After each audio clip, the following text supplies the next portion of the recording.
안녕하세요, 남태동입니다. 고양이 인식 프로그램을 사람이 프로그램을 작성한다는 것은 불가능하다. 하지만 분명히 요즘 인공지능이라고 부르는 프로그램들, 소프트웨어들은 고양이를 인식한다. 그러면 이 프로그램은 누가 짠 거냐? 라는 질문으로 지난 화를 마쳤었는데요.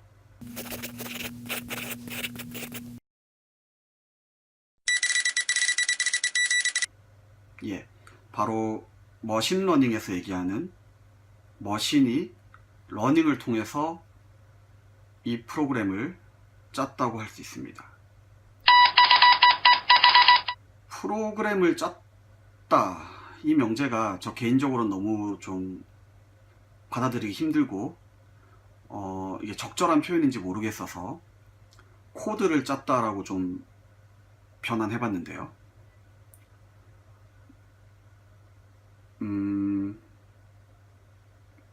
여하간 그래도 머신이, 그러니까 기계가, 컴퓨터가 코드를 짰다라는 것이 좀 쉽게 받아들여지지 않는데요. 그게 어떤 얘기인지 좀 더 자세히 살펴보도록 하겠습니다. 이 머신러닝에서 러닝은 분명히 머신, 그러니까 컴퓨터가 하는 것이지만 그 머신러닝을 하기 위한 방법은 사람, 그러니까 개발자가 정해주는 것입니다. 다시 한번 명확히 구분을 해보면 여기에 이렇게 파란색으로 된 영역들은 기계가 하는 것이고요.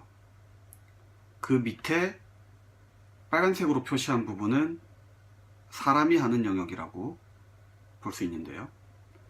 이 알고리즘, 그러니까 사람이 정해준 머신러닝 알고리즘은 크게 세 가지 요소로 볼 수 있는 것 같습니다. 첫 번째로 머신러닝의 목표가 있는데요. 좀 거창하게 들릴 수도 있겠지만 저희가 어떤 프로그램을 하더라도, 그러니까 어떤 알고리즘을 생각하더라도 거기에는 목표가 있잖아요. 뭐 그 정도의 의미인 것 같고요. 두 번째로는 머신러닝의 큰 특징 중에 하나로서 학습 데이터를 입력을 받는 것입니다. 고양이 인식을 예를 들자면 뭐 고양이 사진 또는 그림, 뭐 천장 만장을 주는 거죠. 만약에 이것만으로 좀 부족하다면, 예를 들면 이것만 학습했더니 얘가 고양이랑 개를 잘 구분 못한다거나 여우를 잘 구분 못할 수 있잖아요. 고양이과 호랑이를 구분 못할 수도 있겠네요. 그러면 그것을 더 잘 구분하게 하기 위해서, 그러니까 선을 잘 긋는 거죠. 고양이의 선이 어디까지 있느냐, 그 선을 잘 긋게 하기 위해서 고양이가 아닌 사진들, 뭐 호랑이 사진, 여우 사진, 이런 것도 학습 데이터로 넣어줄 수 있겠습니다. 그리고 세 번째로는 이 코드를, 그러니까 인공지능 코드를 누가 작성한 거냐, 어떻게 작성한 거냐, 이 관점에서는 이 세 번째가 중요하게 느껴졌었는데요. 그 코드를 작성할 때 필요한 기초 함수들이랄까요? 그러니까 코드를 짤 때 필요한 기초 재료들은 사람이, 개발자가 제공했다고 할 수 있습니다. 그 함수를 F1, F2 이렇게 나타내 보면요, 저 함수들은 뭐 더하기, 곱하기 같은 간단한 것들이 주로 많이 사용되는 것 같고요. 뭐 AND, OR 이런 것들, 조금 복잡해도 뭐 시그모이드 함수, 뭐 로그 함수, 이 정도를 많이 사용하는 것 같습니다. 물론 뭐 더 복잡한 것도 사용합니다만 아주 기초적인 함수들을 많이 사용하는 것 같고요. 이렇게 이 세 가지 요소를 기계한테 알고리즘을 통해서 알려주고요. 기계는 그 알고리즘을 수행을 하는 거죠. 그러고 나서 그 결과로 나오는 것을 보면 이렇게 F1, F2 이런 조합들이 나오는데요. 이 조합으로 나온 코드는 실행을 해보면 고양이 찾기라는 목표를 뭐 97% 달성한다, 95% 달성한다, 이런 식으로 달성률이 나오고, 그 달성률이 높을수록 이제 코드가 잘 짜여졌다 라고 할 수 있을 텐데요. 아무튼 그렇게 어느 정도 목표를 달성하는 코드입니다만, 저 함수의 조합이 너무 복잡해서, 그러니까 함수의 실행 순서, 플로우 컨트롤이라고 할 수 있겠죠. 분명히 플로우 컨트롤도 있고, 또 이 함수의 뭐 사용 도중에 필요한 파라미터들도 있는데, 이걸 사람이 이해할 수는 없고요. 그래서 제가 알고리즘이라고 붙일 수 없는 것 같다고 말씀드리는 거고, 기계도 이걸 이해했다란 말을 쓸 수 있을지 모르겠습니다.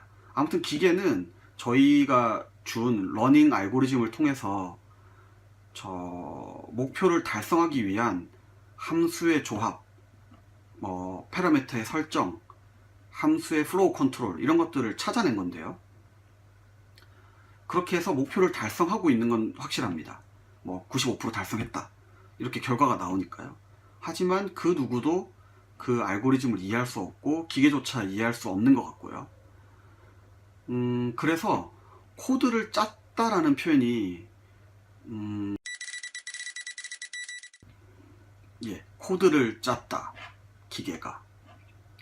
제가 코드를 짠다라는 표현이 혹시 영어에 있는지 싶어서 찾아봤는데, 영어로는 이제 write 코드 또는 edit 코드 정도가 있는 것 같으니까, 우리말의 코드를 짰다에 이 짰다는 표현과 딱 매치되는 것은 못 찾았는데요.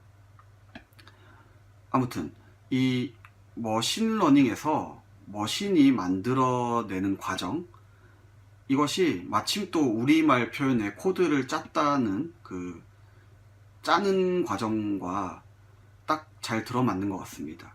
그래서 제가 이쪽 그림도, 이 F1, F2 함수들 조합도 마치 직무를 짠 것처럼 이렇게 그려봤는데요.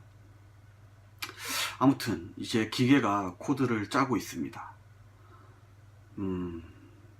제가 개발자로서, 프로그래머로서 너무 충격적이고요. 비록 기계가 알고리즘을 생각해내는 건 아닌 것 같지만, 어쨌든 사람이 알고리즘으로 만들어낸 코드보다 좋은 성과를 내는 코드를 짜고 있는 거죠. 이게 어느 정도 문제까지 풀 수 있을까요?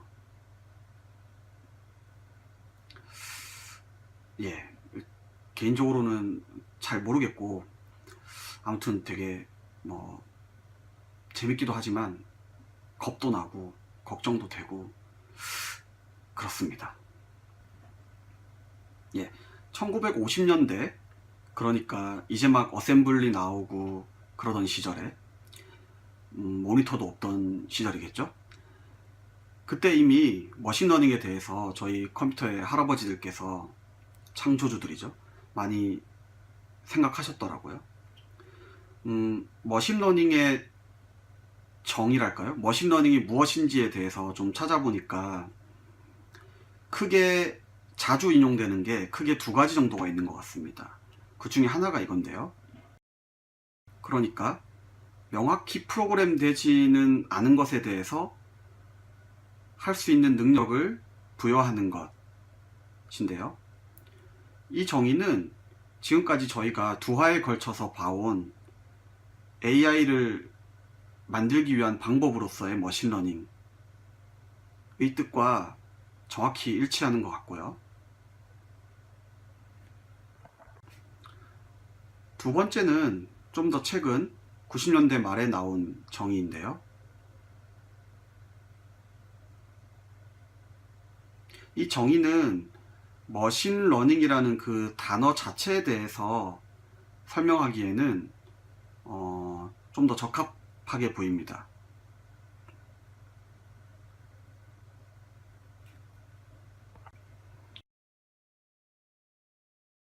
하지만 요즘 머신러닝이 이렇게 주목받고 있는 이유는 첫 번째 정의에서 얘기했던 부분, 그러니까 명확하게 프로그램 하진 않았지만 무언가 문제를 풀 수 있는 능력을 기계가 지금 점점 더 가지게 되고 있기 때문이라고 생각하는데요.